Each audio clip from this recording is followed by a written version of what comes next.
here. Yeah. Because Pablo already announced that he's going to keep. Not surprised to see these two archetypes in the top 8. I gotta be honest with you. Like Eldrazi was a little bit of a sleeper. I don't think many people took that deck too seriously, but like now they know.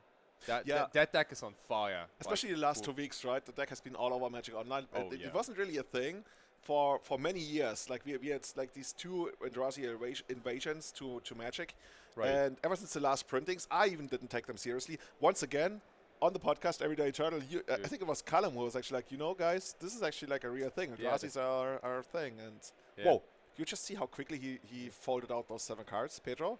That was some. I love it when people have style. That was some real magic. Say about Rescaminator what you want.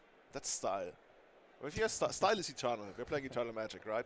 By the way, chat's asking. We had 220 players, which is like a 30% increase over the 170 we had last year. So if you want to come, there's still space for you. Like the hall is pretty big.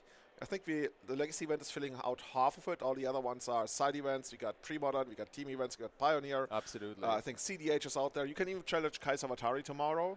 That's right, everyone. It's like if you guys are used to, or like if you guys have been to the Four Seasons Bologna event in Italy, then this is basically on the same level, I want to say. You know, it's a little different, of course, but the base SEM concept, like you get to play a lot of different formats. There is the Team Trios event. There is a Legacy Modern main event on 2 different days, the Spanish Nationals. But there's also like a lot of side events. You know, you can play Commander and CEDH and Pauper, Pioneer. A lot of that. There's also a lot of space, I want to say. Oh, definitely, like you're used to like running Legacy events and like tight spaces and like you have to squeeze through everywhere. This is just like an open gymnasium and we can do everything we want here. Cool. So let's talk about the matches here. Yeah, it looks like Pedro's still resolving mulligans, whereas Eldrazi, I was going to call him, Pablo the Eldrazi, is sitting on Ancient Tomb, a Wasteland. Let's see what else there's going to be. Meanwhile, Pedro's trying to figure this out, so I don't want those Force of Wills. Like, once you start going low on your mulligans, it looks like this is a mulligan to 5, Force of Will becomes increasingly less attractive. Some might even say decreasingly attractive. Yeah. This is a tough one because you kind of want to have Force of Will in this matchup, right? Like there might be a Chalice on 1 on the first turn. There might be a turn 1 Glaring Flashraker or some other problematic permanent. And Eldrazi can go really fast. Like you do like to have a Force of Will in your hand. However, like if you're on 5, the other 3 cards need to be really, really good. You know, it's on the last round, Rodrigo actually told me a Spanish saying. When you make the play of like, oh, I keep the Force of Will so I can like hit their worst card for me. That's like saying, oh, I have bread for today, but hunger for tomorrow. Aww. Like I fix it in the short term, but in the long term I still have problems. Yeah. So yeah, I mean, but at least you don't die today. Okay, yeah. Right? That's a very pragmatic way to put it. Yeah, I'd much rather have like 1 extra day in my life, you know. So. Oh, that's a good one. That's like a secondary land. The Psychic Frog, always good to see that, especially after a mulligan. Also, this takes me back to yesterday's final. Anyway, I started wasting. Oh yeah, dude, absolutely. Oh, dude, like Ancient Tomb, go wasteland that. If there's like one thing about this whole weekend is like the aggressive use of wasteland in most feature matches. It doesn't even matter if your opponent is ahead of the game. You know, I think the only deck that sometimes didn't waste was the Death and Texas deck that we saw today that tried to get to Yorion mana. Yeah. Other than that, people have been like absolutely brutal about taking out the opponent's lands. Okay, here we go. Let's see. There's another wasteland. And of course, an mulligan to 5 might be even more variance-inducing. Maybe you just don't tap into after the extra land. In this case, Pedro actually even has another fetch land, so he's safe to make a frog next turn. And Pablo on the other side, not doing too much. Like, we already knew that he couldn't do anything with a single Ancient Tube. Now he's got the Cavern of Souls, and that's probably going to be a Flashraker, right? Oh man, dude, like Cavern of Souls, this is, I gotta say, like, it's such a bitch card, you know? Especially against someone who has Force of Will in hand. I played against Cavern of Souls many times. I saw a lot of, like, Thalias coming out of Cavern of Souls. It wasn't pretty. Yeah, so this is an Eldrazi repurposer. Are you proud of me for knowing the name? Yeah, it was really good. Yeah, actually, I looked it up when Enrico was casting with me. Oh, nice. Yeah. Oh, dude. Yeah. So this just makes another token. It's gonna one of those Eldrazi spawn tokens that can add mana. And Pedro on the other side, cracking 2 fetch lands. Is he gonna get like 2 basic lands, or is he gonna go all in on the UCs now? I can see that, and that's probably gonna be a frog.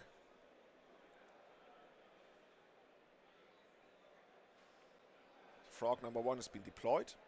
Frog number 2 might actually just be fodder for the Forcible, but with Cavern of Souls in the mix, it's actually going to be hard to connect with the Forcible on anything here.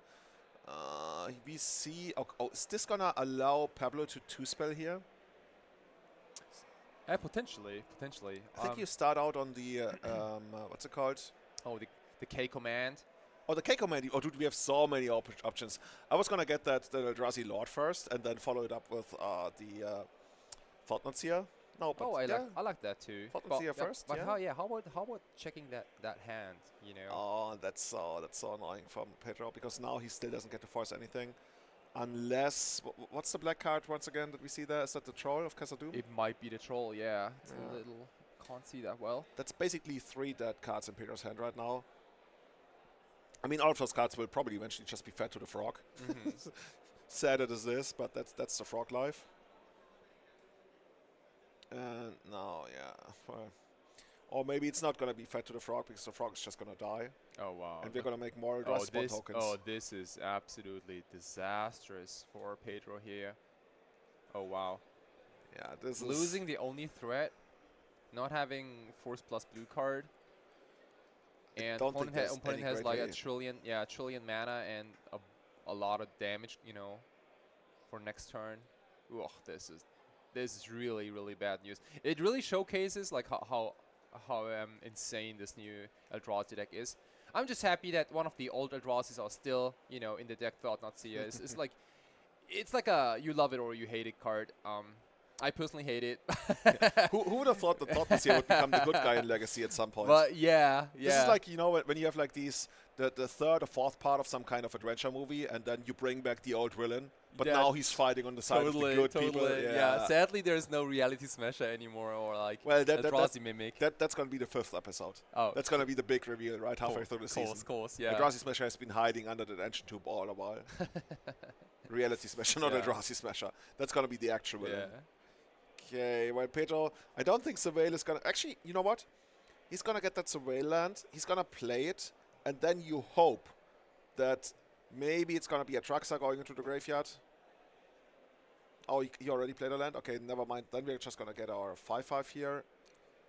Still, it would just trade with Thought-Knots here, right? That's just like not... It is a start. Great. It is a start. I don't know if Pablo wants to do the trade. Doesn't need it for now. Like, he can kind of maybe expand a little more. I mean, there's also a world where you just like make a bunch of tokens. Oh, this one, okay. I was gonna say there's a world where you make a bunch of tokens with the K command, but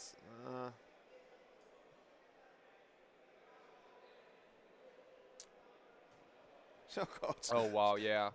Pedro back to the Stone Age once again. Dude, check this. This is double Stone Rain. Oh my goodness. Yeah, we talk about how this card. We talk about how this card is basically like Primeval Titan, right? Except for the stuff comes into play untapped. You destroy one of your opponent's lands, which is kind of like a wasteland, and you get another wasteland. You take them out. Pedro, what are you gonna try to do there? Brainstorm. That's a start. I mean, if you're still gonna try to win the game, it's probably gotta be some kind of free animation action, right? Maybe get an Atraxa out there. Maybe get an Archon of Cruelty out there. It's one of the few ways I can see Pedro coming back, because like he's working with so limited resources. But Pablo right now doesn't really have any good attacks, which is kind of funny. Maybe he's just gonna overwhelm him, like turn sideways twice and get there. Yeah.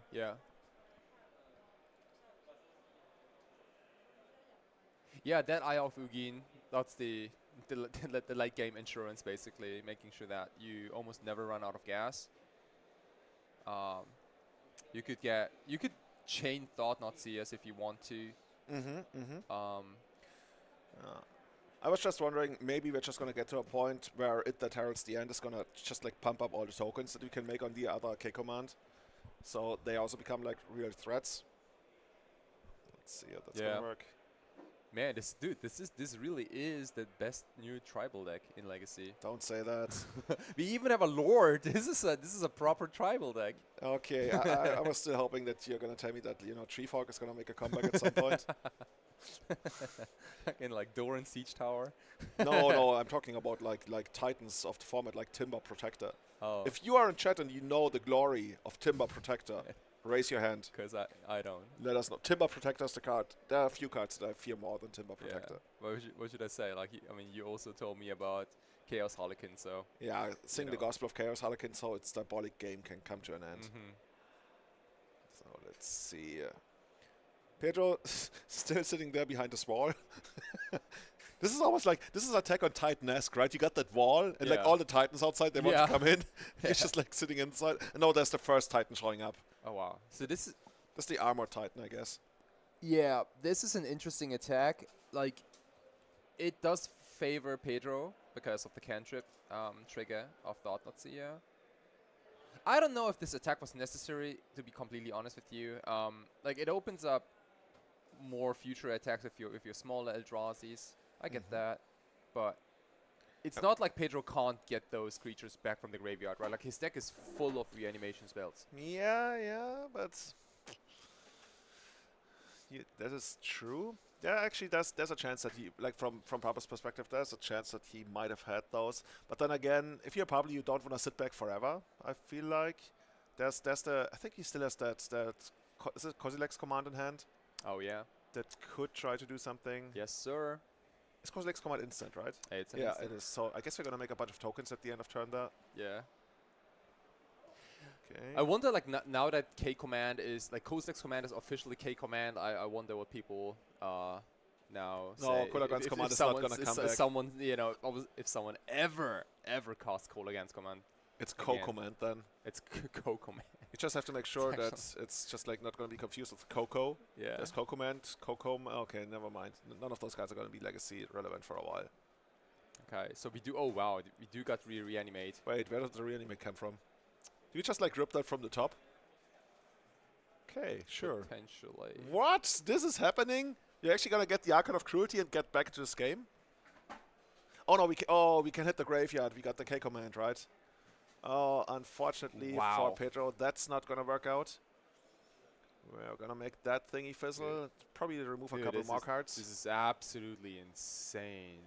Kozilek's command, ladies and gentlemen, this is one of the best cards, I want to say. Like, I saw this entire weekend, right? It costs a lot of mana sometimes, but man, the modes, every single mode is so devastating, so good right now.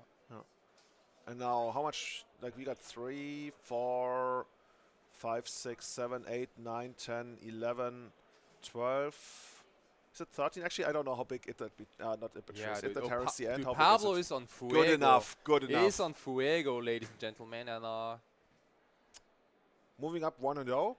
Yeah, Eldrazi. Easy peasy. Dude. That was not even close. I feel like this version of Eldrazi, it feels like it has had a little bit more of play to it than the original Eldrazi Winter version. I don't like... Yeah, you remember that Eldrazi Winter version? I agree with you.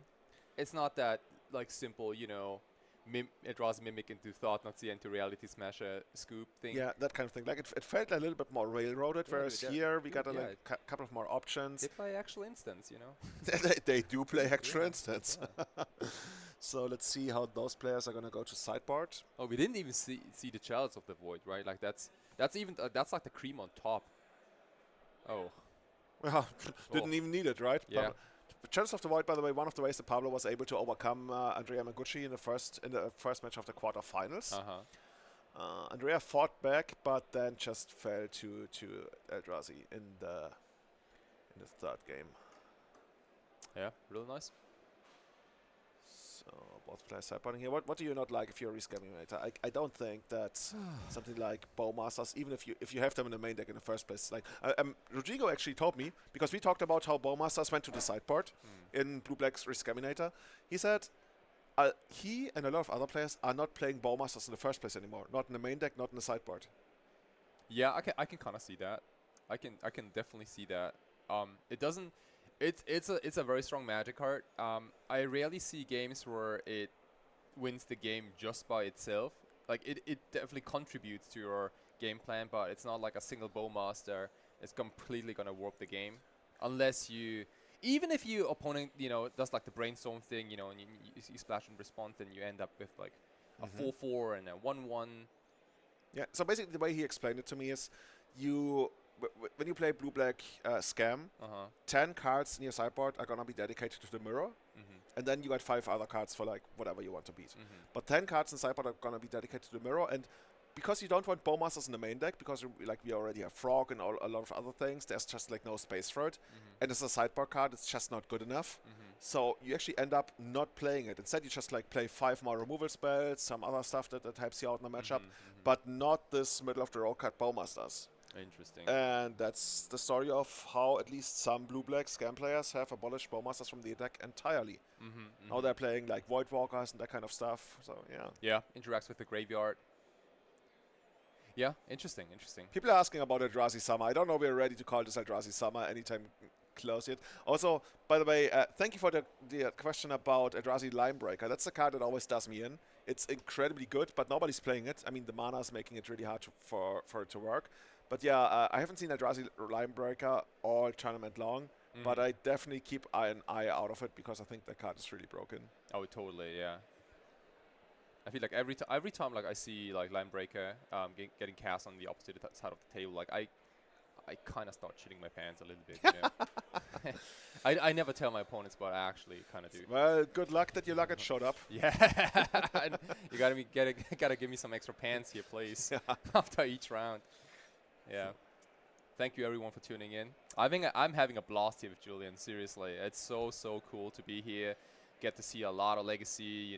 It's a really international community right here. A lot of Spanish players because we're in Spain, but also people from Portugal, from Germany actually. I saw like someone from Nuremberg, from the south part of Germany. Oh, you saw people from Nuremberg here? Yeah. Hey, awesome, Dude, awesome.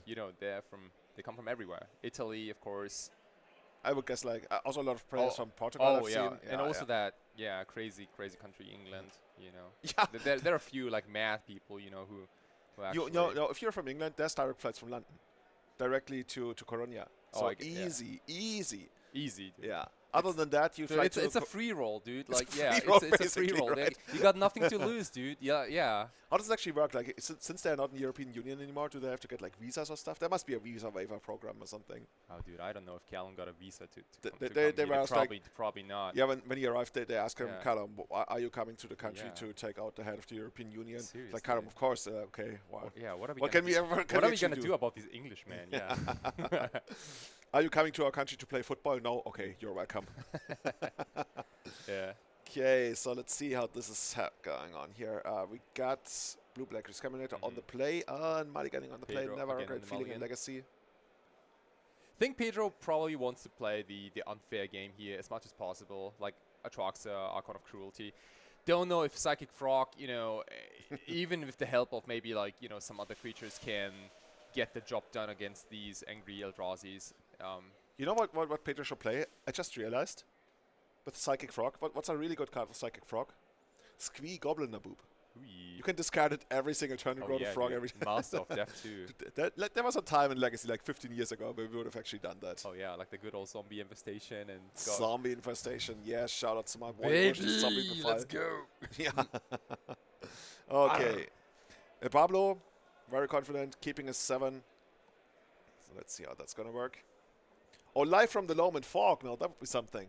Live from the Loam would actually be insane with Psychic Frog. Can we, like, this is actually the kind of thing. Oh, this is cool. Like, everybody has that kind of friend who sees Psychic Frog and wants to make Live from the Loam work with it, right? What's going on with chat? Chat's so smart today. Yeah. Holy smokes. Is it though?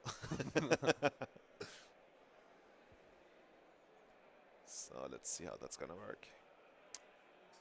Pedro. Righty, so I can definitely spot an animate that. That's one of the 2 parts. We need the Entomb, a little bit of mana. Ideally, a counter. Maybe Force, maybe Daze. But even without the counters, like, like your gameplay is just so strong that you might overwhelm your opponent. So what's this going to be in the first turn? Okay, Grief. Fatal Push, we don't really want that. Okay. Bunch of lands. Of course, a Wasteland in there as well. Look at this hand. 2 K commands. That card was really good in the first game, right? Uh-huh. So I might as well keep 2 of those here. Uh-huh. An uncastable Summon Microspawn for now.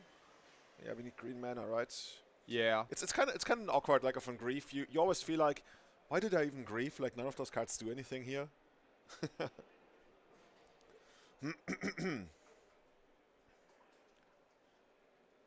I mean, I guess you. Every time I want to take one of the cards, I'm like, actually, do I really want to? I guess you take the commands. Like, there's a reanimated hand for Pedro, right? I mean, you could also take the Microspawn triggers on cast, right? It is on cast. Okay, that's why it's so good. Okay. In that case, honestly, I might just take the 2 commands. Yeah, I like that a lot. Who knows? Maybe Pablo never draws a green land. Well, I don't know if I like it a lot, but I like it better than taking the Microspawn. Okay, we're gonna take these. I mean, it's not like there's a strong opinion from my side here. Okay. Just take out the creature. Yeah, like this is defensible. However, the Grief is gonna this is a what? Like a 7-turn clock. It's a lot of turns. There's a lot of time you give Pablo, and the K command with the scry option. But what did you notice?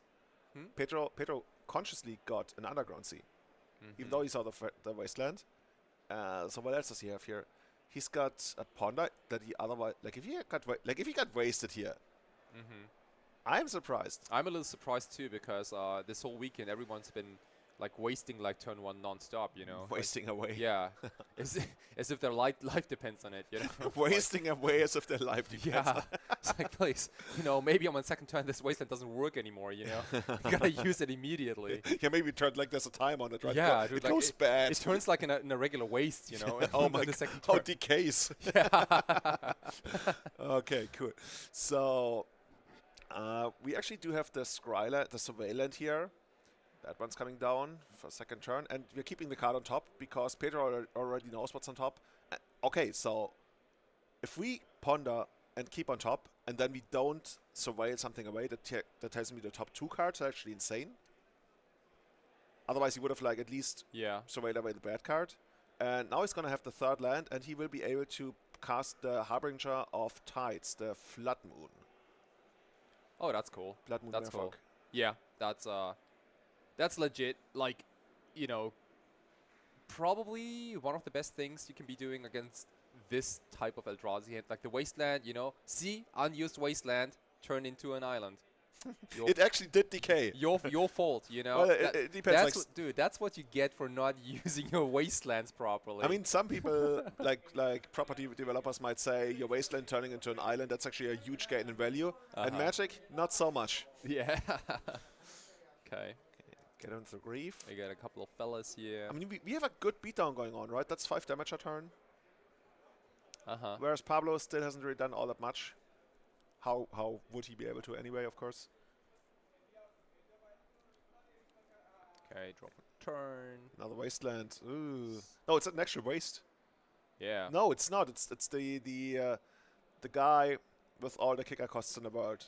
Oh, that we're never gonna pay. It's so in Microspawn. Yeah, we're never gonna pay any of those.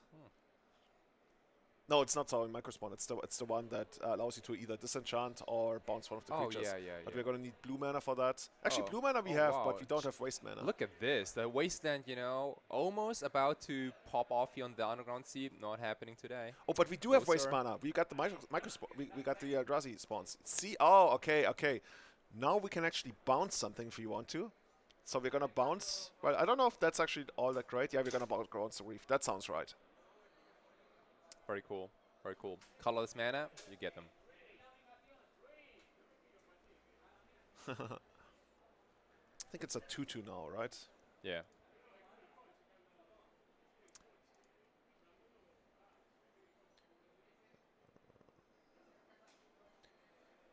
Wastscape Battle Mage. That's the one. That's a 2/2. Yeah. Okay. Eldrazi Wizard. Don't know many Eldrazi wizards. I don't know any other Eldrazi wizards. Yeah, it's a really unusual creature type combination, I think. If anybody knows any other Eldrazi wizards, let us know, because I'm actually I'm about to find out. Yeah. Eldrazi.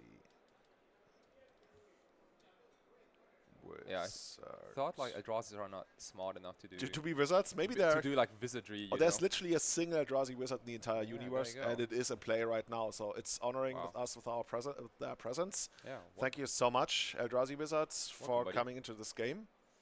And also thank you to everybody watching. So if you have friends who like Legacy, maybe they're home from work now, and maybe they're about to come home from work, send them a WhatsApp. Send them. What do they do in America? No, send them here. Messages, texts, right? Yeah. Let them know that this Twitch channel is going on, Twitch.tv/Impact Returns, and let them know that we are almost about to go into the finals, still watching the semi-final of this 220-player tournament, as Pedro, Dores, and Pablo Montes are trying to find one of the first finalists of this. Also, the first person to qualify for the ELM from this tournament, because both finalists are going to be qualified for the European Legacy Masters, which is basically the European Legacy Championships. Yeah. Let me tell you that I've seen a lot of different ELM qualifiers in Europe. This is a tricky one. This is probably like by far the largest qualifier with 220 players. If you earn your spot in this tournament, you might as well also get like free lunch maybe on top of it. And 3 buys, you know. I mean, the sleep in special, you know, like we used to have that back in the day for GPs. You might also get just 3 underground seas if you win this tournament on top of that. So they make it worth your while. They make sure to take great care of you there. Okay, so back to 4. Still stays at 10, I guess. What are we? Interesting. So did Harbinger of the Tides actually attack into the Battle Mage? I think it did. But look at this. Like, Pablo's not even... like, call me crazy, but I think that the Harbinger favors Pablo more than Pedro because of the spawn. So and the waste, right? So we have access to blue mana and colorless mana. That's all we want. And Pedro is completely locked under his own Magus here. Can't cast the Hard Cast of Grief again. Can't cast the Animate Dead in hand, right? Yeah, can't like none of that. All of that's out. I guess you can still Daze, but that's pretty much it. We're gonna get that Chalice on 1, which is also like rather brutal because all of the blue stuff that Pedro might want to cast usually costs 1. Just okay, we're gonna race, take it down to 6. I think that the idea here is that eventually you get to jump block with your Eldrazi spawn token and somehow swing the race in your favor, because right now Pedro is still winning. Down to 4. Like this is like clockwork. I mean, this is gonna end at some point, right? Like, or someone drops dead, you know. Oh, that's a Dismember, right? Yeah. Oh, that's rough. Guess what? Guess who's not gonna cast that? Guess what? Guess who's at 4 life right now? Ding. Okay, you take 2, take you down to 5. Now we can take 2 more damage. Unbelievable. Oh, is that a Troll of Khazad-dûm? No, might actually be.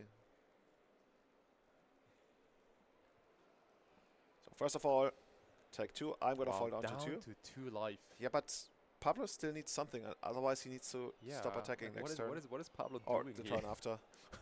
I mean, Pablo can find something, right? He still has that 1 waste mana from the Octopus token over there. Yeah. So once he finds something, he can still cast it. Uh-huh. But if this actually is Troll, and I think it is Troll, now that's a big deal.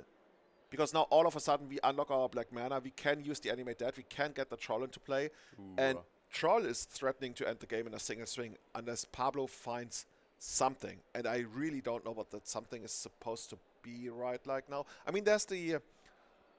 I guess there's the Troll... what's it called? The thingy that does Vindicate. That would be something. Let's see. Able to get some cards to work with, but most of them can't be cast. Interesting.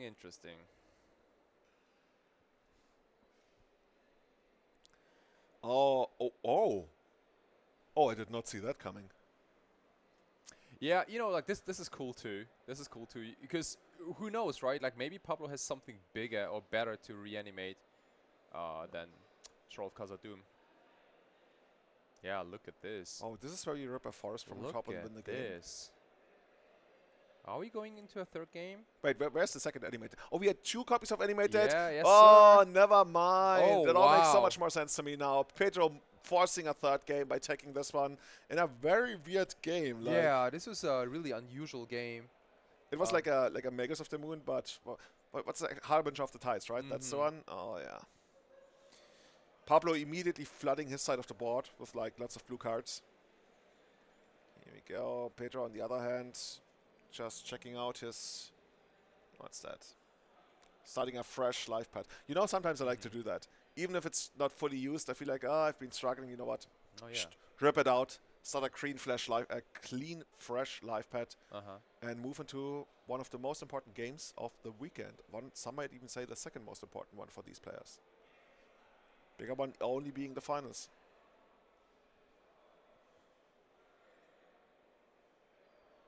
Looks like none of the players wants to make any adjustments to how they sideboard it. You know, like over the years, like we got a kind of like a basic understanding of like how matchups work and who's favorite in certain matchups and blah blah blah. But here, I don't know. Like Riskaminator can do some crazy stuff on the first like 1 or 2 turns, but so can Eldrazi, and both decks are fairly aggressive in a different kind. And I couldn't even tell you who's favorite in this matchup. And I'm not gonna say like the person on the play because I've said it like too many times this weekend. Okay, let's see how it's gonna work for Pablo. Third game coming up. Chat is reminding us that Pablo shuffled his tokens into the deck. Oh wow, yeah. We're gonna see whether that's where we're like completely live or whether we can still fix that. Yes, you shouldn't do that. Yeah.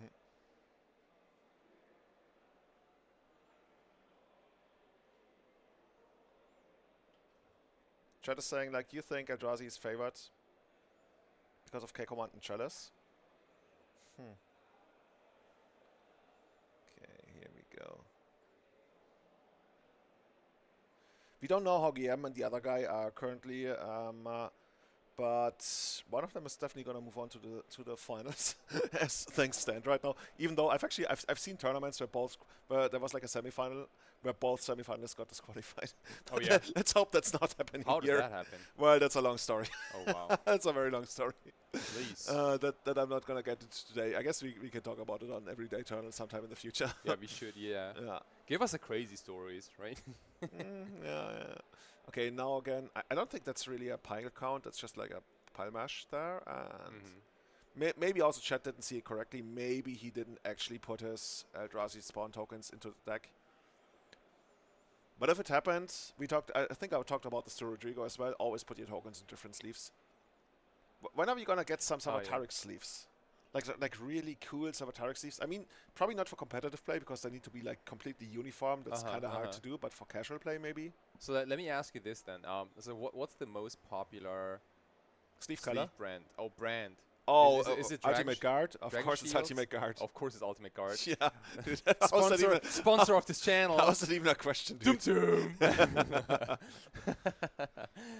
It's by far Ultimate Guard by this point.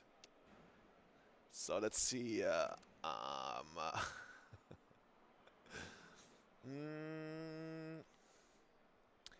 Sending one of the cards back. Don't really see a lot of acceleration. Oh yeah, this guy. By the way, did you know? I learned so much from Rodrigo, by the way. You look at the top 4 cards, right? What does this card actually do? You put one on top, the rest exile. Yeah, that's not what it does. Oh no? You can put up to 1 card on top.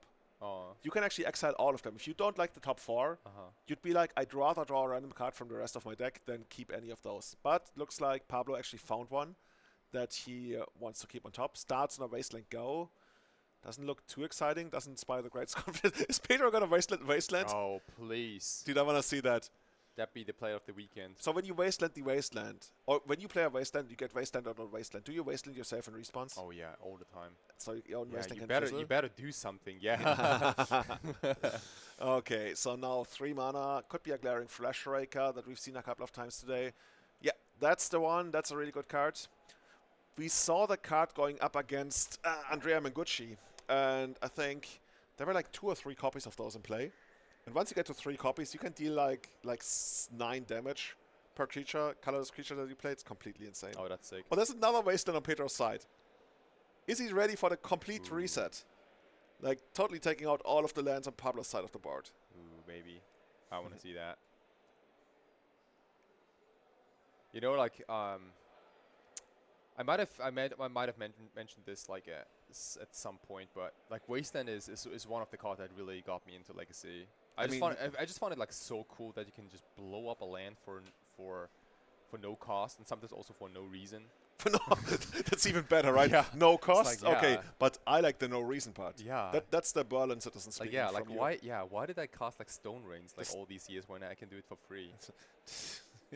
Destruction for the sake of destruction. Yeah. Come to Berlin on the 1st of May and you will know what I'm talking about.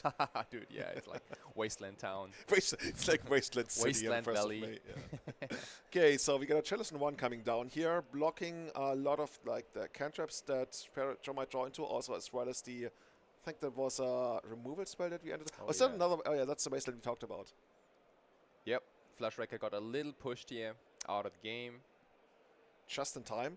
Just in time. And now we got the frog here. How I don't hate it. How about like the next turn that Pablo's gonna have here, that's gonna really decide which way this game is gonna go. If he doesn't come out of this turn in a at least decent position, I think Pedro is gonna be very quick to take it over. But of course, using the Ancient Tomb, going to 4 mana, and is that gonna be another microspawn? Yeah, it's the microspawn. We're gonna get something. Best thing that comes to mind is Wasteland, honestly. Oh, never mind. See, that's why Pablo's in the semifinals. He's got the Eye of Ugin. He's got the eye to get the Eye of Ugin. Cool. Cool. So I'm no Eldrazi expert, but like in some of the Eldrazi games, I was just wondering if you could play a single Maze of Ith maybe in the deck. You can get with Microspawn if you're like terribly behind. Even like even now. Against Psychic Frog, you know, just make sure that you don't take any damage, maybe. It's a land that doesn't tap for mana, I get that, but if you have those Primeval Titan effects, then you might want to spread it a little bit, maybe. The thing is, like, you don't treat it as a land in your deck, right? It's a spell, right? It's completely 100% a spell. Yeah. And then the question is, would you rather play a 4-off of one of your like really good Eldrazi's, or like at least a 3-off? Or do you like cut some random 1-offs? And I don't know how many random 1-offs there are. I think there's Blast Zone sometimes, right? Oh, yeah. That's kind of a similar slot, like something that allows you to maybe recover. Yeah. So, yeah. Very similar. Okay. Here comes another Wasteland. What do you even take here? You got 4 options. Take the best one. Well, you say 4 options, I say 5. Oh yeah. Did I ever tell you that like the very first play I did on Magic Online was Wasteland yourself? Yeah, I know. It was similar. I played 2 Underground Seas and then I sinkholed my own Underground Sea. Everybody bow in front of the mighty like, Savatariks. You know, I did that, and it like you know. The screen froze basically for a couple of seconds. I was like, "What the hell just happened?" I want to see more. You know, just give me more Magic Online, and that's how I started. So. Okay, we're gonna dismember that Microspawn, get in, draw a card. Oh yeah, you know, putting on the pressure. We're not gonna get rid of the Chalice of the Void, so might as well pump the frog. Pump up the frog. Pump it up.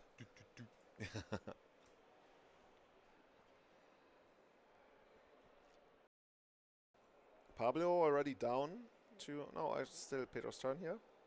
Passing back to Pablo. Looks like a Cavern of Souls or something from the top. Yeah, that's a second Cavern of Souls. Probably setting an Eldrazi as well. Checking out, yeah. No creature, no bueno. That's a problem. Frog is gonna go to town hard. Gonna surveil something from the top. We don't even need to send it in the air. Like sometimes you slowly end up eating your graveyard because you have to push past the Eldrazi's to draw a bunch of cards. But here Pablo's not even putting up any kind of resistance. Ooh, interesting. Tough decision on Pedro. I think it might be like a remunition spell. Like he took a good look at his graveyard. Can't make up his mind. Like reanimate for sure not, because that's just like you can't resolve that. So it might be animate that or any other kind of graveyard synergy. Okay, he keeps it on top. Cracks him for 2, and we're about to see what it's going to be once he draws it. Discarding a reanimate, yeah. Take 3 damage there. I'm going to draw a card, which is animate that. Damn, you're a dude. You're a genius. I mean, that's not exactly... but I'll take it. I'll take it, right? Here we go. So... We already played the Surveillance, so probably passing the turn here. But Pablo already passing back because he couldn't find anything. We pick up a Ponder that doesn't do anything, so that's probably just going to grow the Frog again. Oh, wow, yeah, This is Frog Town. I mean, Pablo has the Dismember. I mean, forget about the Gitrog monster. This is the biggest Frog in town. Isn't there like an actual card of like Thalia riding the Gitrog monster or something? Oh, yeah, they did. Is it like some fever dream that I heard in the past? But no, you're telling me it's a real card? So, the Commander folks love it. Really? Yeah, they do. They really do. Like, everyone loves the Gitrog monster. Some people love Thalia. And then combined, you know, yeah. By our powers combined, I am riding the Gitrog monster. Okay. This is the biggest frog still. Oh, okay, so we're dismembering it. And Pedro is like, yeah, you know what? I never liked those cards in my hand anyway. Days? I don't hate pitching Days here, right? I mean, there's Cavern of Souls on the other side of the board. Yeah. So how big is this? You wanna pitch enough. Doubled. Oh my god. All right. Okay. So how deep are we going? Honestly, maybe you just let it happen. Did Pablo just take like what 8 points of damage? No, the thing is, Pablo doesn't take a lot of damage here, right? Why would he take damage? Oh, of his dismembers. Oh, sorry. Yeah, you're right. When the hell do you ever see double dismember? It hurts so much. Oh man. And Pedro moves on to the finals. Yeah, the pain continues, ladies and gentlemen. Very well played by Pablo Montes over the entire tournament. We had him in the feature match area multiple times, showing what the Eldrazi deck is actually capable of. But Pedro was too much of a mountain to overcome, and he's moving on into the finals, where he might actually face another Rescaminator deck. We don't know yet. There's the second semifinals going on. Maybe it's already finished. We'll see in just a short moment. But yeah, Blue-Black Scam booking one of the tickets to the ELM in, I believe, Bologna this time once again. Oh yeah. And in September. That's you're gonna be there, right? Oh yeah, absolutely. You too. Oh no, we gonna. Huh? Are you gonna be there? No, I'm not gonna be there. Okay. I'm gonna be there for the both of us. Oh, okay. Thank you very much. I'm gonna give you like my Julian face mask. I pretend to be you for like a half a day maybe. Oh, so many people try it. No, nobody can actually come close to that. So while you're watching this, let your friends know that the finals of one of the biggest legacy tournaments of the year is about to come up. This is Impact Returns. We are getting ready for maybe a Scam mirror. I don't want it. I want Scam against Grixis, right? That's what we're gonna do. Possibly, we will see. Yeah. So let's see where this is gonna go. Let your friends know once again. Twitch TV/Impact Returns. Also follow us on Instagram. Instagram.com/Impact Returns and Twitter.com/Impact Returns 1 with a number. And more importantly, book your tickets for next year.